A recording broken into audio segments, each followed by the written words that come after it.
Hello everyone, welcome back to my YouTube channel and the third episode of my In Conversation With series. I've had amazing feedback from you guys so far. I'm really love that you're enjoying them. And yeah, if you have any other comments, keep the feedback coming. If you have any ideas of people that you think would be great to feature on the channel, that would be amazing. But today we have an amazing guest who is actually a really close friend of mine. I used to live with him in London and we used to, we completed the Google apprenticeship together. His name is Wacky, more formally known as Waqar. I'm going to title this, which obviously you already know by clicking on the video, but from surgeon to Sony music, because yeah, Wacky started off training to be a surgeon, completed university for it, has a degree in it, and now he's ended up working at Sony Music under the label RCA Records, I think it's called, which is just like the artist he works with makes me feel very proud to know him. That's all I'm going to say. He works with Miley Cyrus, which is very significant, as you'll find out in the episode. Dua Lipa, Demi Lovato, Little Mix, huge names, all at the age of 23. So yeah, he's done incredibly well for himself, and I just think this episode will be great for those of you that may feel like you're stuck in one career path and want to branch out to another. He went from like the medical sort of industry, I think you'd call it that, to digital marketing and, you know, music. It's just two different ends of the spectrum, and I think he's just done an amazing job of his persistence and determination as an individual. It's clearly how he's got to where he is today. So I'm really excited to share this conversation with you. As always, please like it if you enjoy it and engage with me in the comments. Let me know if you enjoyed it and what you enjoyed about the episode, so I can kind of tailor these episodes more to what you guys want to see. So yeah, subscribe to my channel if you want to see more of this content, and enjoy the episode.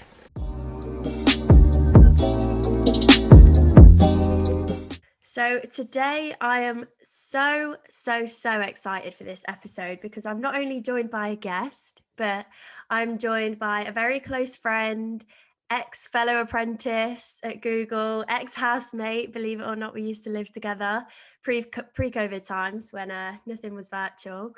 But yeah, I'm really excited to invite you onto the YouTube channel Wacky. I think you've got a phenomenal story, and from when I first met you to where you are now, I've seen you grow so much, and I just think, like, I'm so excited to share your story that I think a lot of people will be able to resonate with. And I think you've probably been through a lot of things that I've never experienced in my life, so I'm really looking forward to just kind of sharing that insight on my channel, personally hearing a bit more about it from my side, but also, yeah, providing that information out there for people that might have been in a similar situation to you earlier on in your career, and all that jazz. So yeah, if you'd love to introduce yourself, kind of give people an idea of what you're doing currently, to give a bit of context into when we dive into your journey and kind of career path. Yeah, of course. So, yeah. First off, thank you for having me and thinking of me. Of course. I love everything you're doing with this series and everything you've Thank been doing you. is, awareness that university isn't the only option, and just everything you've been doing with the channel. So yeah, I'm really excited to get into this conversation with you. So currently, I'm working at Sony Music UK and at RCA Records, working across both, the digital marketing and the marketing department. And this is like the first time my label has ever done anything like this, where they've merged two roles. So this is a really kind of, a pivot in what that kind of label culture and department is like, and how everything operates. So because it is such a new role, I kind of have a lot of free reign to make it my own and make it what I want it to be. But I guess, on paper, kind of I'm responsible for, being at the front of digital innovation, looking after the creatives, being involved in, the artist campaigns, being like an audience development manager, so looking across people's social channels and looking at how release schedules are and what we can include, what's missing, coming up with strategies, looking after the RCA websites, their socials. Of course, there's A lot. a lot of creative and digital aspects to it. And then, of course, you know, the admins, you have all of that, like every other job. But yeah, I'm really at a point where I'm just able to kind of test out a bunch of different departments, areas, skills, and Yeah. make the role what I want it to be. That sounds so exciting. It sounds like you've got a lot on your plate, a lot to be learning. But yeah, it sounds like an amazing opportunity. And I'm going to give you a chance now just to name drop a couple of the artists, because I know off camera we've had some conversations, obviously, about when you started. And I just think, like, especially for people that aren't in the music industry, it really just puts it into perspective, like the work that you're doing, because, you know, you got to give credit to yourself. You've done amazing. So yeah, just name drop a couple of the favorite artists that you kind of look after under your label. Yeah, thank you. So my label and my artist roster specifically, since everyone's assigned a roster, I look after people like Little Mix, Mo, Miley Cyrus, Beyonce, Zayn, Alicia Keys, BTS, Lil Nas X, Mariah Carey, just going on and on, Chloe and Halle. Yeah, I've got um, an amazing roster of artists, both domestic and international. Yeah, I think that's for someone kind of not really working in the music industry. It's so cool to hear that. And I think, you know, for your age, so how you're 23, right? Three, yes. 23. I was like, oh my gosh, if I get that wrong, we're actually friends. Yeah, without five Um, of the yeah, so for 23, that is absolutely crazy. And I think when we dive into your story a bit more, the transformation you've made to be in this position at that age, for kind of the experience you probably had in the industry, is just phenomenal. So without teasing the audience too much, like, let's go right back to the start, probably when you left school. I know you went to, well, kind of university, but it was a little bit unconventional. So if you just want to dive into kind of what course you did and how that experience was for you. Yeah, so leaving school, I was coming off from a science, BTech science diploma at college. And so because, you know, I was in that field, I ended up going to university to study a degree in surgery by the name operating department practitioner, which is a mouthful. So the short version is ODP. But a lot of people, it's kind of a new job. So a lot of people don't understand what that is. So basically, I guess the simplest way to describe it is you're trained in airway management when someone is put under anesthesia for surgery. So it's kind of like being at the same level as a nurse, but you're in Okay. theaters. So I guess the reason why, you know, I picked that course in general, or specifically, I should say, is because it was split between 60% placement and 40% at, you know, doing theory work, doing assignments, exams, going to lectures. And that really Yeah. appealed to me because when making that decision, I wanted to do something where I wasn't just in the classroom all day, since it wasn't stimulating. And I was like, oh, I want to do something where I'm able to do a bit of both. So this Yeah. really, you know, appealed to me from that perspective. And obviously I was doing science, so it was just kind of what made sense at the time. Um, so yeah, I basically worked in anesthesia, so we put people to sleep, worked in surgery, so cut them open and do all of that. And then recovery, where obviously you'd wake the patient up and get them back to a stable point till they're ready to go back to the ward and go home. So I was trained in all of these areas, and yeah, that was a 3-year course. Yeah. And where did you study? What was that university? So I studied at the University of Huddersfield, Yeah. and each year they had a placement for us, a placement hospital. So my first year was at Airedale Hospital, really, you know, all based in Yorkshire because Huddersfield had a partnership with the hospitals in Yorkshire. Okay. The second hospital I went to was Leeds. So I went to Leeds General Royal Infirmary. I might be wrong, Something like that. but something like that. And then the third hospital I did my placement year in was Bradford Royal Infirmary. So Okay, yeah, great. and I guess kind of the way it's structured is each year you end up taking on more responsibility and doing more tasks, and it just kind of advances as each year Yeah. comes.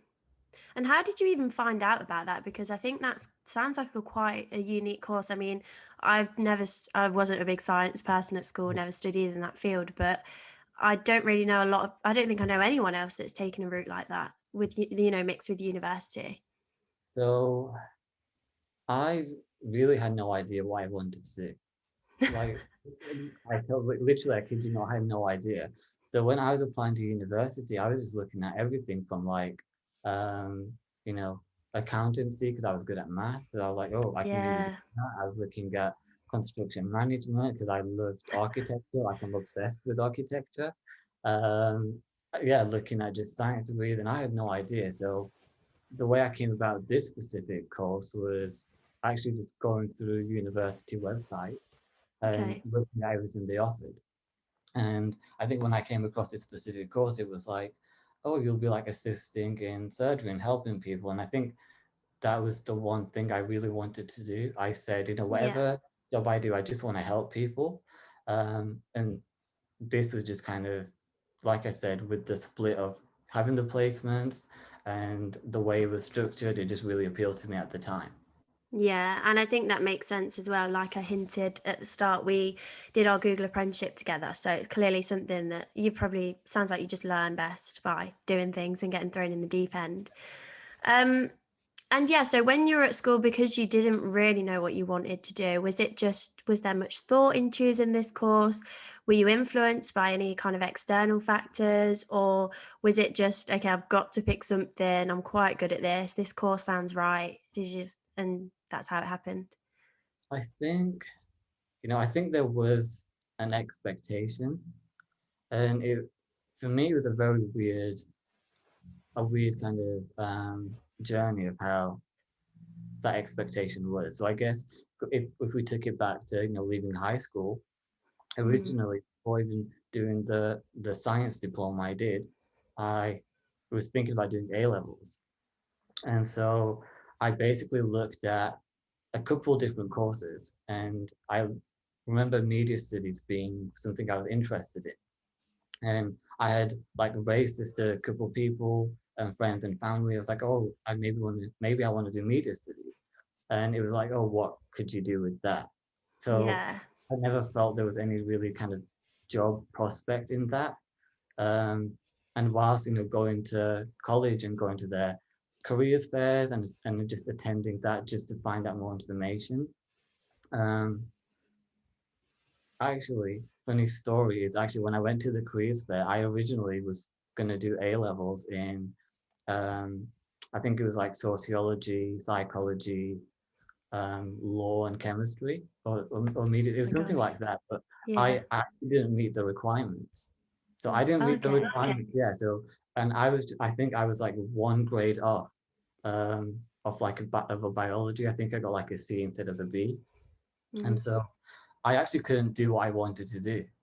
So in that moment, I really had to make a decision of, okay, now what do I do? Like I'm in the line, and before I know it, I have to register.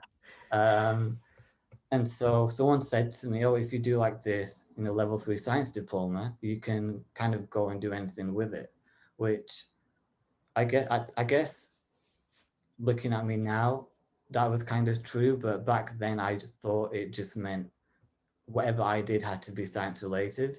yeah. So because then I got to a point of people, other areas of interest didn't really have a job at the end of it. I kind of put that self pressure on myself that, okay, I need to find something with a job. And I think then going into the degree I did do, because it is a medical field and that's something in my culture and, the South Asian culture where you really are kind of expected to be like a lawyer, a doctor, or a dentist, or something like that. And my parents never put pressure on me to follow that route, but I think just because of the culture, I put that pressure on myself. Yeah, and sometimes you can be your own worst enemy, can't you, Yeah, with the yeah, expectations you have for yourself. And I think it's such a hard time for young people, right, where you come to this kind of crossroads where, okay, you know, kind of what you enjoy, but then you've got all these other people telling you, okay, well, it needs to lead to a job and you need to be able to do well. And, you know, you have all these decisions after that. So you really need to think about it. And it can seem like this moment where you kind of just deciding what your future is going to be. And I really, like, I kind of went, I feel like I did a mix when I went to school where I did things that I enjoyed because I knew I would do well at them. But also you do kind of have to think a bit forward. So it's finding that nice balance. And it can be so tough when you're that age, when you really don't know what you want to do. Because I was exactly the same. I had no idea what job I wanted to do. So yeah, that's really, really interesting to hear about. And it sounds like you kind of went through loads of different waves of getting to the point that you did get to. So after you completed that degree at university, so you came out with a degree, right? Like Yeah. a normal uni. Yeah. I So understand it. after you completed that, what led you to Google? So that was the next step, right? There was nothing in between that. No, nothing in So between. So, yeah, Google Digital Marketing Apprenticeship. How did you even find that? Where was the thought process coming from? Like, how do you know you were interested enough to move into a field like that? so in the middle of my degree, I got to a point where I just couldn't, I didn't want to do it any longer. Like I hated it. I like hated every day to the point that like my housemates at the time, I would like come back from work and just like complain about it. And I would be like, oh, I like hate it. Like I just hate being there. I don't want to go tomorrow. And Yeah, it really got to a point where I would, do 3 days at the hospital. And then the next 4 days that I had off, I was just dreading going back the next week. So I wasn't even able to enjoy any of my time off because all I was thinking about was I need to go to work on this day. And yeah. it felt like a, you know, um, what's the word I want to use? Like a stopwatch. I don't like a countdown. I thought a countdown to Monday when I go to work. And as soon as I would wake up for that shift on Monday, even before, leaving, I would already be counting down to the time I'd get to come home. And even, you Yeah, know, the work-life balance was, I would leave at 7 o'clock and come home at 7 o'clock. And then, I'd have to have like 2, 3 hours spare to do all my work, eat, do my yeah. groceries, all of that, and then go back and repeat. And I was like, okay, I don't want to do this anymore.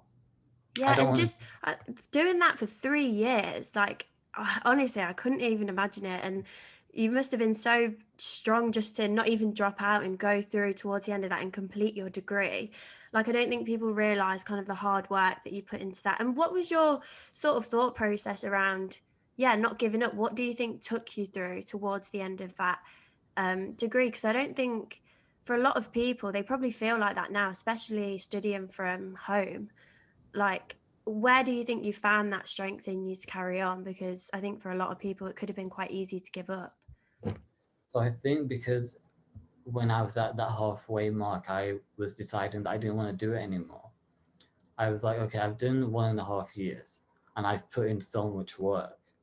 I was like, what's another 1.5 years compared to another 40 years? So I was Yeah, like, okay, I let me just finish this, even though I really hate it, let me finish it. And, it was a really bad situation, like, because it was an NHS, it was a good and bad situation. So the good part of it is because it was an NHS funded course at the time, um, all my course fees and, oh all of yeah, that no paid debt. by the NHS. So I had no debt at all. And I would basically get a bursary and a couple student loans, but not enough to be in a crazy debt. And um, so I was like, I don't have much financial problems at the end of this, but actually going through it, I would get paid maybe a couple hundred a month for the work I was actually doing, and it Okay. wouldn't cover my rent. So it was really hard, even financially, to even So kind of get. how did you get by? Was it through loans and So, student loans and stuff? so because I was working in the hospitals during that time, I was actually able to work as a healthcare assistant as an agency. Okay. So whatever spare days I had, I was able to call the agency and say, "Oh, I'm free on like the weekend. Are there any shifts going?" and I could literally do my job, but just get paid for it as in someone on agency. So that's how I got by. But I tell Okay. you, I kid you not, I maybe did like 7 shifts a year. And any shifts I did book in and hated, I would give it to my friends. That's like how bad it was at the Yeah. time. Um, so yeah, I was kind of thinking, at least at the end of this, I'll have a degree and I'll have experience. I was like, no one can take my experience away if Yeah. I drop out.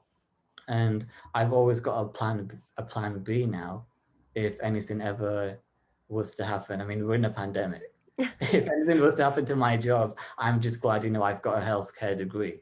So I think that was the kind of mentality that really just took me through the rest of that year and a Yeah. half. Yeah. Yeah, and then so you said kind of halfway through that you were like almost ready to drop out. Is that kind of when you started to think of other routes and kind of Yeah. Yes. diversify your experience, I guess? Yeah, exactly. Yeah. So back to the original question, since I went on a tangent. So yeah. No, So, I asked follow-up questions, don't worry. so yeah. So at that moment in time, I was like, okay, if I don't want to do this anymore, what is it that I want to do? And I God, guess, I bet that must have been that was the such question. a Yeah. weird feeling because you're like, I've already invested all this time in this field of study and I don't even want to do it. Where the Yes. hell do I go now? Yes. And I was, even when I was 16 and 18, I was like, it's such a burden to put on young people that they have to make a decision there and then that will affect the Yeah. rest of their life. If you want to be a teacher at 16, then you best be prepared to be a teacher for the next 40 years. That like Yeah. scared the hell out of me. And I remember a story where someone said someone didn't pick the correct grades in high school, and because they didn't do that, they could never be a teacher again. I mean, now, like looking at it, obviously that's just not true. But at that time, that really scared me because I was like, if I make a mistake, I can't do anything. But Yeah. back to what inspired me. So I said, this is kind of a weird thing to say, but the person who inspired me was Beyonce. It's really weird to say. So what Yeah, Beyonce I'll let you elaborate on that. yeah, what she did to inspire me is she had a quote where it was like, someone said, "What's your aspiration in life?" And she said, "My aspiration is to be happy." And to me, Isn't that just that's in one of her songs, right? I swear yeah, that's yeah, overlaid. Yeah. yeah. That just always hit me. I was like, wow, that's like a really Deep important question. message and a deep thing, Mm. like, oh, what is it you want to be out of life? And it's just to be happy. So for me, I was thinking, okay, what do I do that makes me really happy? And what am I interested in that makes me really happy? Because I never want to work again, in the sense of whatever it is I go to do, I never want to be like it's a job or it's work. I want to be like I just wake up and do what I love. Yeah. So looking back into high school, I did media studies and graphic design, which I loved. And I loved it so much. When it came to media studies, I just loved everything when it came to analyzing, um, posters, film, trailers. I was able Yeah. to, create my own magazine, design all of that, Hmm. create my own mood board, shoot videos, just do so much in that space where I was able to be really creative. And Yeah. then with graphics, similar, I was able to be really creative. I got to create my own board game. I got to create my own little, Rio merch because we had to design a cup for like the 2016 Rio Olympics, or like whenever it Oh was my gosh. 2012 Rio Olympics. So when I was doing that, I really enjoyed all of it. And I was thinking, what is it that I loved about all of, both of those subjects? And for me, whenever I was given a brief or task, I would always look at it from the marketing perspective. How would this look on a shelf? How much would you sell this for? What else is out there? And I'd always look at it from that lens. And Yeah. at the same time, um, when I was 15 to 16, I actually started my own fan page, and I had done that for Miley Cyrus and did that for across the different social platforms: Twitter, Facebook, YouTube, Instagram, and I think And even when, Vine. yeah, oh my gosh, Vine. I can remember. Wow, while ago then. Yeah. Where did that even come from? Like, what made you think I can do this? I'm going to start my own. And did you tell anyone? What did your friends think, or did you kind of keep it a secret? Yeah, it was the biggest secret for like the longest time.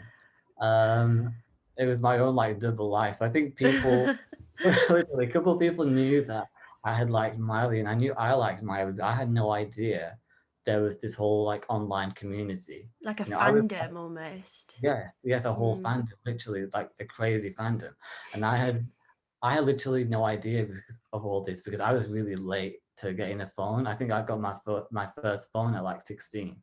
Like right. when I mean like first phone, I mean like with the apps and stuff. um, but yeah, I was really late to kind of all of that scene. But I had a couple friends who were running a smaller Facebook page, and they said to me, "Oh, like, do you want to help out over the summer?" And I was always like, "Why not? You know, I've not got much else to do, and it would be a cool thing to do with friends, just like in spare time." So with that Facebook page, over the summer we managed to grow it to 100,000 followers, which was Wow. looking back at it was insane. But at the time, Yeah. we were just having fun. We had no idea what 100,000 followers even meant. If Men. we're completely Yeah. honest. And when Oh, you like say friends, are these like virtual people that were Miley Cyrus fans, or was it from school? so these were some virtual friends as well. Okay. Kind of a bit of both. Like I knew them in person, but we mostly Oh, spoke. okay. Um, so what ended up after seeing that, I was like, oh, let me just branch onto other sites. And I remember like on Twitter, there was a couple people speaking, just saying how really big accounts don't interact with smaller accounts. So for Right. me, I was like, okay, I want to create an account where everyone feels included. It's like a hub for all of the community and everyone can be heard. So my Yeah, name and is you look at this now, right? And looking back, okay, you were just kind of a kid that created a site, but you filled a gap. Like, now we've kind of done studied marketing and are very kind of business focused, I guess. You've filled a gap where in a market that, no one had kind of jumped on yet, and you were a starter in that area. So I think it's yes. really interesting to think about strategically now we're older. It's like you were doing this way back then. And I had no idea, you know, I was even thinking like that. Yeah. Uh, so I ended up creating and those accounts across those social media platforms and really having that community feel to them. And so I would like everything anyone like tagged me in, just so that Hashtag Miley. yeah. So if someone was like at like Miley Smiley News and said something, I would like it. So in my like section, you could see everyone's like positive comments and everyone interacting with the content or just Yeah. anything. Since you know, I felt it'd be cool just to have that kind of platform. Um, so quickly, you know, I think in the space of a couple of years, um, it ended up getting, you know, a collective of 1 million followers across all the social platforms, It's which, insane. yeah, again, I had no idea what that even meant back then or the power it had, honestly, because it was still just for fun. So that kind of brought me to that decision where I was like, oh, okay, I've seen this, I've seen, you know, I was just kind of connecting everything, the school thing, the Miley thing, Yeah. and I was like, okay, digital marketing, that's what I'm really good Mm. at. This is what I love to do. Yeah. Like bearing in mind, like I would go, I would go do surgery, and on my break, I'd be like, go buy Miley Tweeting. signal, yeah. So I was doing it like a 24, literally 24/7 on a US time zone. So some days I would go to sleep at like 2 or 3 a.m. because there was Yeah. an award show or Miley was a Yeah. and a voice. So I was, you know, doing it full time, but I But did never you enjoy stopped. it? Yeah, Yeah. that was the main thing. I just enjoyed it and I loved it. So because Exactly. I had all of that going on, I was like, okay, I'm going to go study digital marketing. Bearing in mind, I had Google wasn't even a thought. I was just like, I'm going Yeah. to study digital marketing. And because I'd just been told, you know, it's always college, university, and a degree, I was like, oh, I'll just go get a master's in digital marketing. That didn't Yeah. happen, but that's literally what I thought I was going to do. So I actually went to my like university student advisor, hmm and I was like, okay, this is what I want to do. And bearing in mind the whole Miley thing was a secret, right? So I was like, okay, how do I tell her I do the smiley thing without telling her I do the smiley thing? So I was like, oh, I run like entertainment pages. And she was like, oh, do you mean like fashion blogs and stuff? And I was like, I post pictures of Miley at the Met Gala, yes.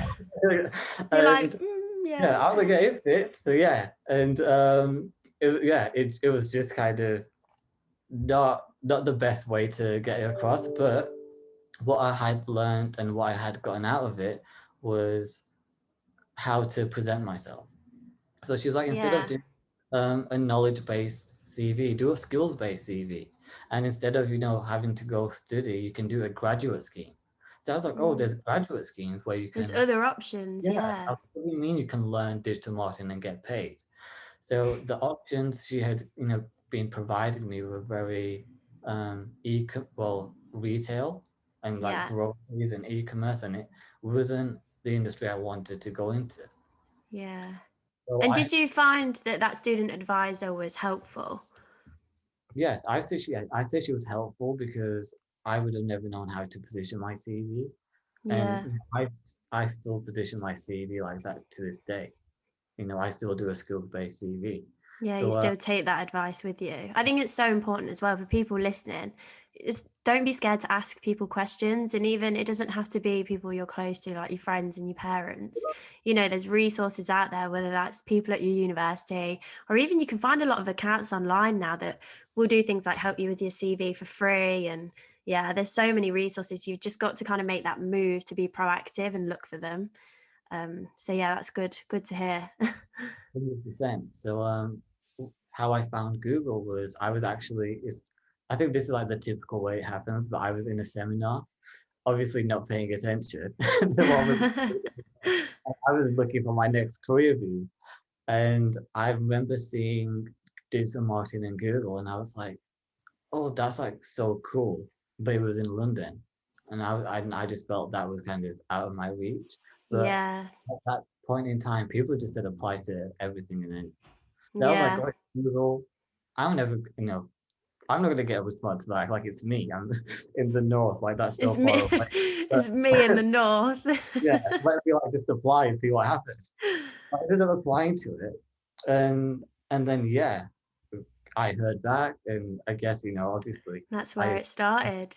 that's where it started the digital marketing journey. Oh, that's amazing. And I think it's a really good bit of advice as well that I kind of probably learned along the way is just apply to everything. Or what's the worst that can happen? You'll get a no and Yes, you move on. So it's really important not to shut off those opportunities just because you think you're not good enough. Because as soon as I applied, I saw Google and I thought, no, that's not for me. Like I'm yeah, 18, that is not happening. And it did. So yeah, I think that's a really, really important message. And just quickly before we move on to the Google bit and I guess how you got to Sony, what kind of opportunities did the Miley Cyrus fan page get you? Because I know that, yeah, like it's really easy to say that you built up this online platform, but I know it brought you a lot of other things and opportunities. Like, you met her, right? You met yes. Miley Cyrus? So yeah, it brought a lot of opportunities for me. So the first was, I think in 2017 when she was doing The Voice, because my account was getting such traction, I was able to work with NBC and NBC The Voice that is, and work on their social campaigns, and we just got to make that year of Miley being on The Voice just well not year but that season just Yeah, incredible and have a lot of social engagement and just friend things and raise awareness for both parties involved. And then that led to me getting recognized by like MTV and the VMAs and just working with them and getting followed by them. And then the best thing that could have happened was, I then got noticed by Miley's team. So again, huge shout out to Olivia Rudensky, who's Miley's head of digital, who reached out and would just ask fans all the time and advice and input, but actually listen to the fans. And I was fortunate enough to have some of my ideas heard. And when they came to London in 2018 for Nothing Breaks Like a Heart, 2019, sorry. Um, I went down to London and that's Olivia so crazy. set up everything and got me to meet Miley, got me to attend all the events and gigs, and Miley herself wished me happy birthday because the funny thing, we share the same birthday, me and Miley, but Oh my she was, God. I mean, that says it all, really, doesn't it? yeah, If it that's really not fate. yeah, exactly. And yeah, she just was like, "Thank you for everything you did." So I was able to, have have that experience. And I think one thing to note as well, when kind of citing inspirations, like I've had obviously Beyonce, I think of inspiration. I had the page, I had the school Yeah. stuff, but Olivia was actually someone who started as a fan page, and now she's Miley's head of digital. So Wow. because I had seen her even do something like that, it She made probably me, gave you the confidence to carry yeah, gave me on. the confidence to do that, and also be confident in that what I was doing with the fan page was actually, well, was credible experience, and I could put it Mm, on my CV. Um, 100%. so yeah, that's yeah, that those are the kind of opportunities I was given. They must be like some one in a lifetime moments as well that you'll never forget. And all that made from an online thing that cost you nothing that you enjoyed. I think Yes. it's just incredible. So moving on to Google, I know you kind of went with these interests. You kind of from the outset, were you interested in music? Is that what you wanted to kind of expand your knowledge on? 100%. So for me, I knew from the get-go I was going to do digital marketing, and I was going to do it within music and work with artists on their campaigns. So for me, I really looked at this opportunity as a space to learn and grow. So Yeah. going into it, even in my interviews, I had obviously showed interest in the Miley stuff and music, and the person who actually ended up putting me forward, I spoke to him after I had gotten the job, and he said to me, "I saw that you wanted to change your career path and you wanted to do something different, so I wanted to give you that opportunity." And he said to me in our interview, he was like, "When you get into Google, it's up to you to go and network with everyone in YouTube and Yeah. attend those meetings and learn like you do that." And I then ended up learning that his wife was actually someone who works in Spotify. So there was that kind of music Wow. connection there as well, which is super insane.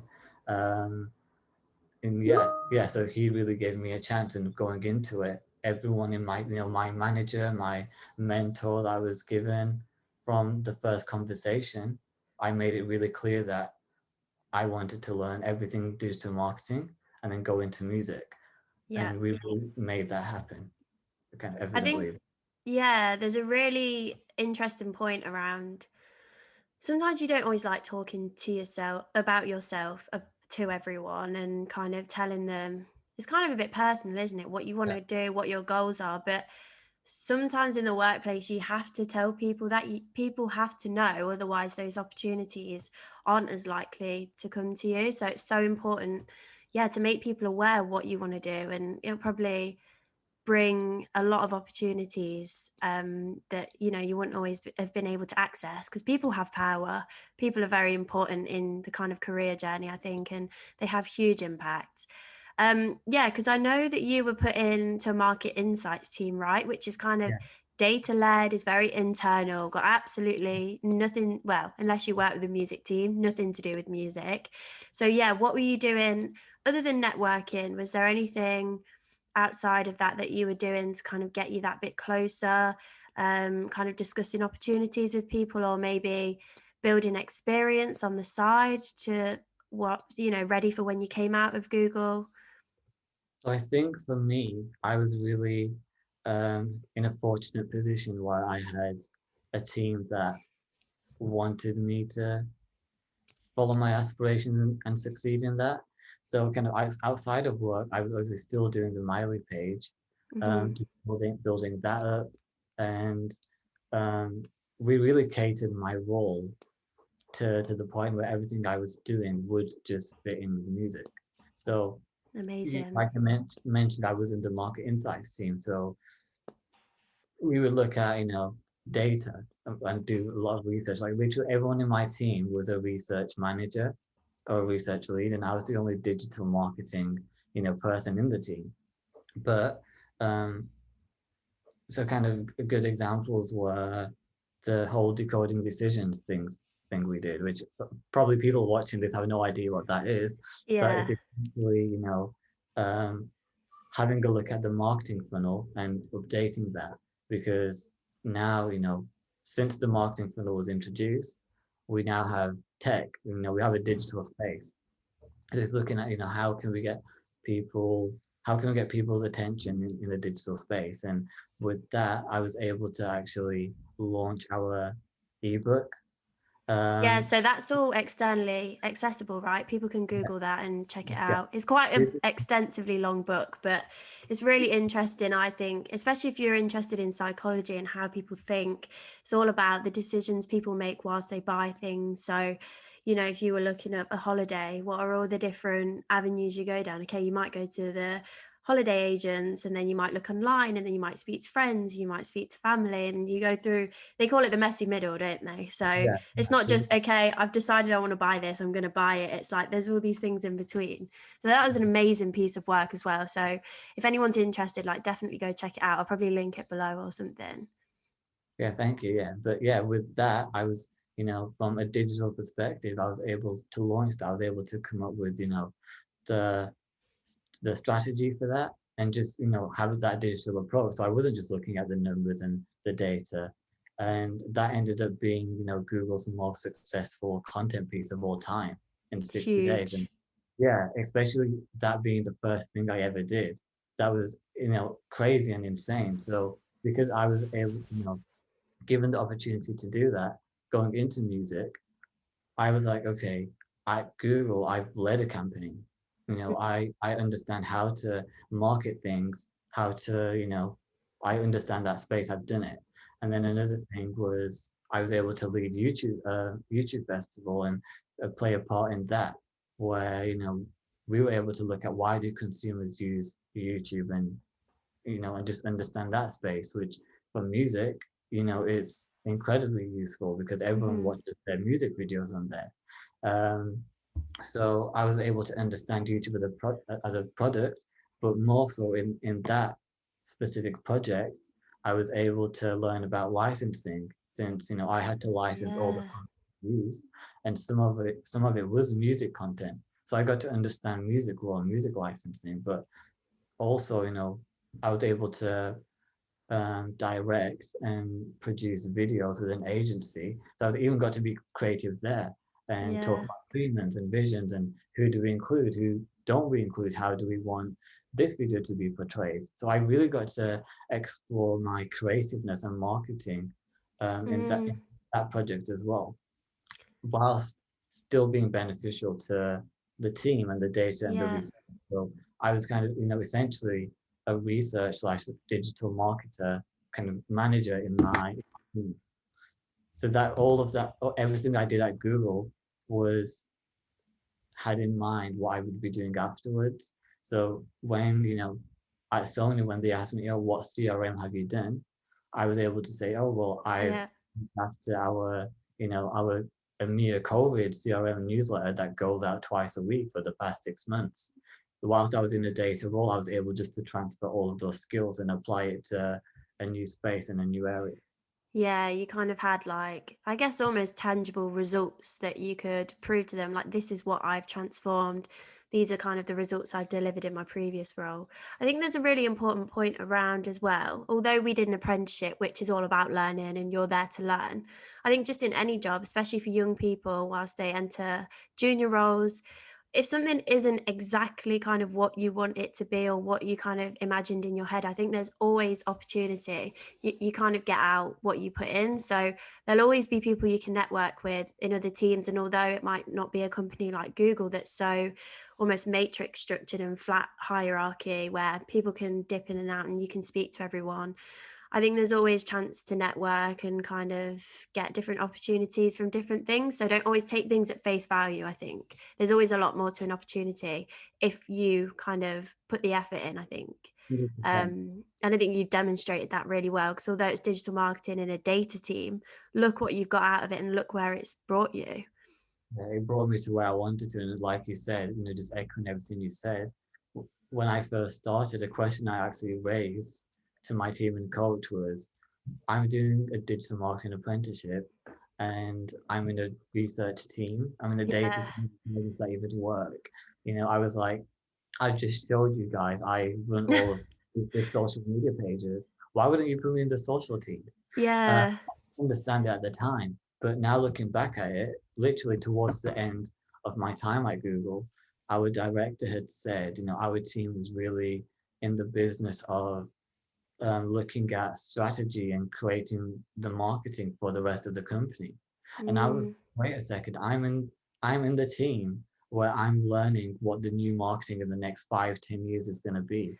What Google is, Crazy opportunity. yeah. So I was like, now I'm going to go into a different company and already know what's going to happen in 5 years, in 10 years, Yeah.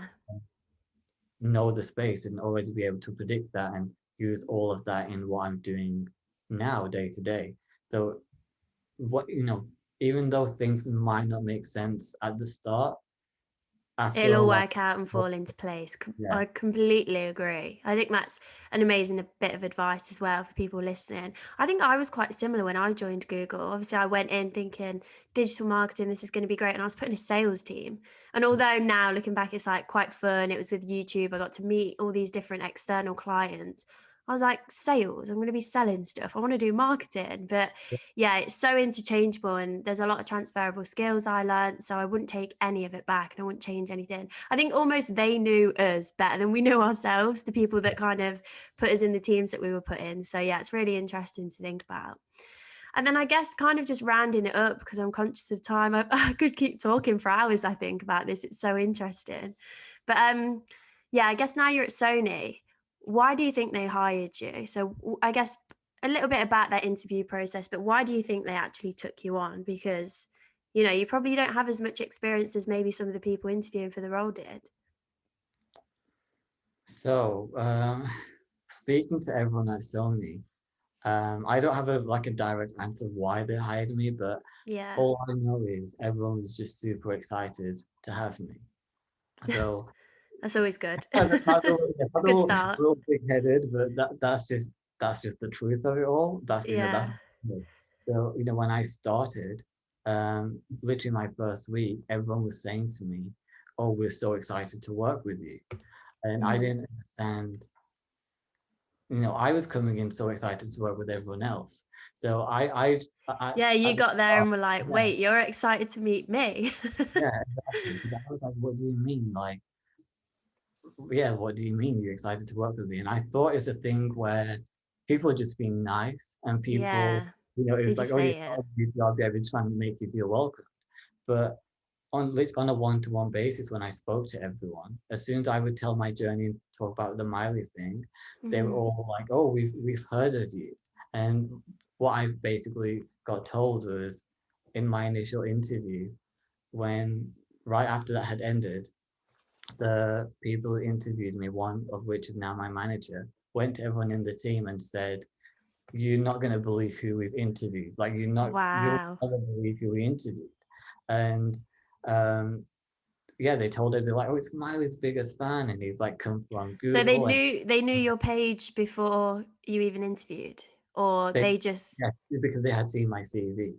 And then after that, I got told my CV was actually passed around the office, so oh everyone my knew. gosh, no And pressure.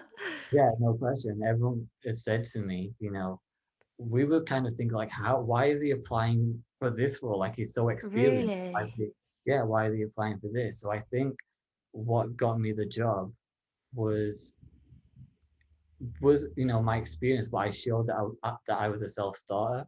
You Yeah. know, I started up. I'm back in Nelson, the smallest town. No one on the no Smallest one town wants in to live there. Yorkshire. Yeah, it's like Google search it because none of you will know where it is. The smallest like town ever where there wasn't any opportunities, and I created my own opportunity with this page, and that took me to London and then to Google, and I really made Honestly, that network with everyone in future music and just learning. And I think on yeah. top of that, I just showed enthusiasm. I was myself, and people had always said to me whenever this is one thing I got in Google. They said whenever you speak about the Miley stuff and present all of that, you have this like amazing energy. Bring Comes that from to the yourself. heart. Yeah, they're like, bring that to the data, like when you're presenting the data. You're I'm like, like, okay, sorry. I was like, oh, I thought I always was energetic, but I guess, my passion really did come through in Yeah. that process.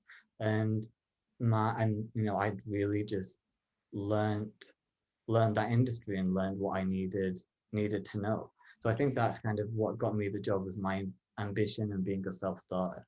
Yeah, I think that's such a nice note to finish on as well. Whilst we're in lockdown still, I'm sure so many people watching are just like, I have nothing to do.